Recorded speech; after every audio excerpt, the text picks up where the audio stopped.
Bonjour, alors voici un tutoriel expliquant l'application Padlet. Alors tout d'abord, on va commencer par aller dans l'App Store pour aller télécharger l'application Padlet, qui est une application qui est gratuite.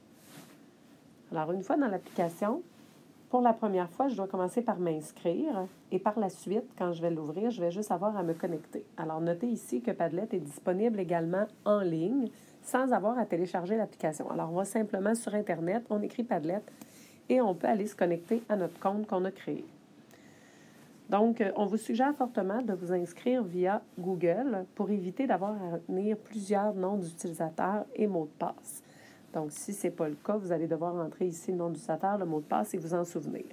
Si je me suis connectée avec Google, je fais simplement se connecter avec Google.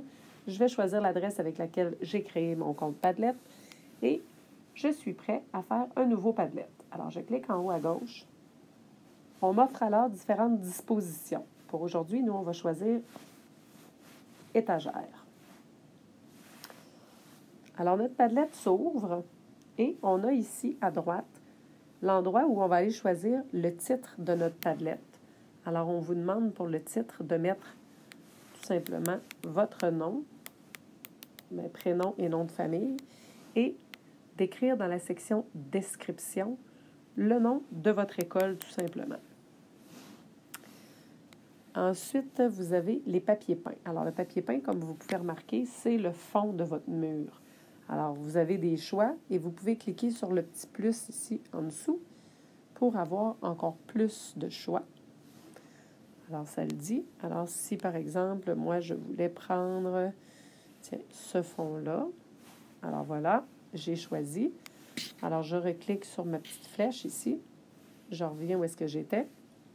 Alors, mon Padlet a un titre, une description. J'ai choisi mon fond.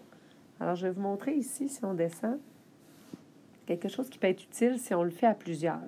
Là, dans notre cas, ce ne sera pas utile étant donné que vous êtes seul à déposer des choses sur votre mur, mais quand il y a plusieurs personnes, ça peut être intéressant d'afficher le nom de l'auteur au-dessus de chaque publication. Alors, on devrait cocher ça ici. Alors, maintenant, on fait « Suivant ». On va déterminer ici la confidentialité. Alors, par défaut, c'est secret qui est choisi et c'est ce qu'on veut. Donc, on ne veut pas qu'il soit public. On veut simplement que les gens qui ont le lien puissent accéder. Alors, ensuite, on fait suivant et on est prêt ici à pouvoir publier. On fait Start Posting. Automatiquement, une fenêtre s'ouvre pour nommer notre première colonne. Alors, je clique à l'intérieur.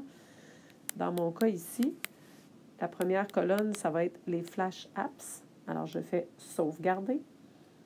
Je peux ajouter une deuxième colonne tout de suite. Ça va être le mur de création. Et je fais sauvegarder également. Et ensuite, dans ma colonne Flash Apps, alors, si par exemple, j'ai choisi comme défi d'aller expliquer Socrative, je peux faire le plus ici pour ajouter ce que je vais présenter ou le plus en bas à droite. Donc, en faisant plus, une fenêtre apparaît encore. Alors, vous voyez, je mets un titre. Donc, dans le cas ici, j'écrirai par exemple Socrative.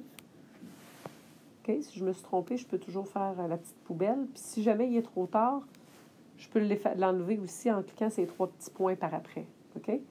Donc, il n'y a rien de stressant. On écrit Socrative. Et si, par exemple, j'avais fait un petit vidéo, je voudrais aller l'insérer.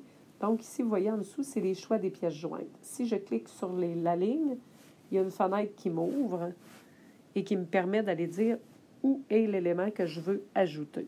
Alors, si, par exemple, j'ai pris une photo, une capture d'écran ou j'ai fait une vidéo, puis ils sont dans ma pellicule, je vais choisir la section ici en haut, Photos et librairie, qui va me permettre d'accéder et d'incorporer la vidéo ou la capture d'écran de ce que je veux présenter.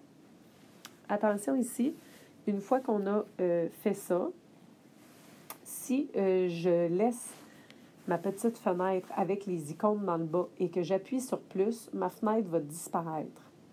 OK? Donc, si je ne veux pas qu'elle disparaisse, je dois cliquer à l'extérieur, n'importe où dans ma page, afin que les 3 petits points apparaissent. Tant que les 3 petits points ne sont pas là, si je fais plus, ça disparaît.